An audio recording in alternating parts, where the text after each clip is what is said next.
આસપાસના ખેતરોના નદીના નીર ફરી વળતા ખેતીને ભારે નુકસાન થવાની ભીતિ।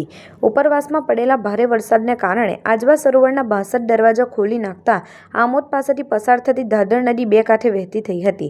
હાલ ધાધર નદી 99 ફૂટની સપાટી નજીક વહી રહી છે। ધાધર નદી તેની ભયજનક સપાટીથી માત્ર 3 ફૂટ દૂર છે, પરંતુ ધાધર નદીના નીર આસપાસના ખેતરોમાં ફરી વળતા ખેડૂતોને નુકસાન થવાના એંધાર વર્તાઈ રહ્યા છે। ધાધર નદીમાં એક ભેંસ તળાઈને આવી ગઈ હતી, તેમજ આમોદ વહીવટી તંત્ર તરફથી નદી કાંઠાના ગામોને સાબદા કરાયા છે।